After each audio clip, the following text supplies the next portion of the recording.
आज की आरोग्य सभा में हम लोग कुछ जड़ी बूटियों के बारे में, कुछ औषधीय पौधों के बारे में चर्चा करेंगे।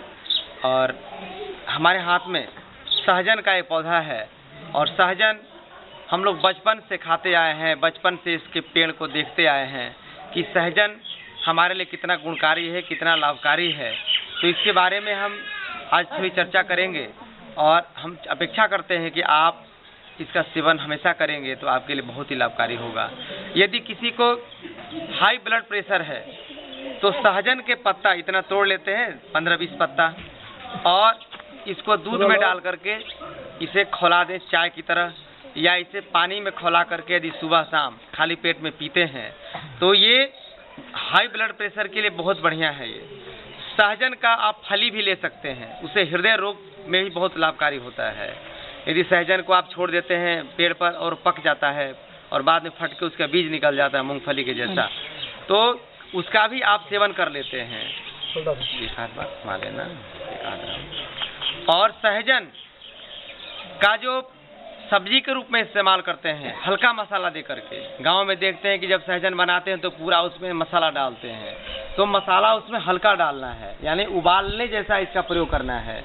और जब सहजन का प्रयोग करेंगे तो ये चर्म रोग में भी बहुत लाभकारी, सहजन का प्रयोग करते हैं तो ये हमारे ब्लड प्रेशर के लिए भी बहुत लाभकारी, और सहजन का प्रयोग करने से हमारे हृदय के लिए भी लाभकारी। और जिनके नस नाड़ियों में समस्याएं हैं, झिनझिनी की समस्याएं हैं, लकवा जैसी समस्याएं हैं, तो आप सहजन के पत्ते का आप इसे काढ़ा बना करके ले सकते हैं, चाय पत्ती के बदला में इसे ले सकते हैं। और इसलिए सहजन का प्रयोग आप ज़्यादा से ज़्यादा करें, खाने में भी, इसकी काढ़ा बनाकर पीने में भी, या इसका पत्ती भी चबा कर इसका ले सकते हैं। तो इसका जो एक लाशा होता है ना, जो कहीं कट जाता है या कहीं जल जाता है या कहीं पर किसी जहरीले कोई पशु काट देते हैं ना, जीव जंतु, तो वहाँ पर भी ना उसका हम प्रयोग करते हैं, तो उसमें भी बहुत लाभकारी होता है ये सहजन का पौधा। और दूसरा एक पौधा हमारे बीच है, ये शीशम का।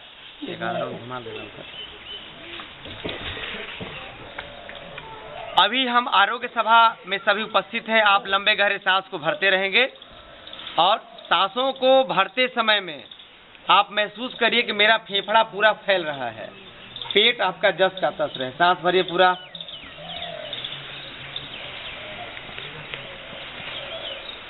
सांस भरने से हमारे अंदर रक्त शुद्ध हो जाते हैं, कारण कि ऑक्सीजन हमारे अंदर ज़्यादा मात्रा में पहुंचता है। और जिस व्यक्ति के अंदर ऑक्सीजन का लेवल बढ़ जाता है, यानी ऑक्सीजन को ही प्राणवायु कहते हैं। प्राणवायु का मतलब कि जो जान ले ले उस हवा को प्राणवायु कहेंगे, कि जो हमारे लिए आयु बढ़ावे, जो हमारे जीवन को शतायु बनावे, उसे प्राणवायु कहेंगे। यदि कार्बन डाइऑक्साइड भरा हुआ है और वहाँ यदि प्राण भरते हैं, सांस भरते हैं, तो वो हमारे लिए प्राणवायु नहीं हुआ, वो तो प्राण हरण वायु हो गया। जहाँ ऑक्सीजन ज़्यादा मात्रा में है, जहाँ पेड़ पौधे ज़्यादा मात्रा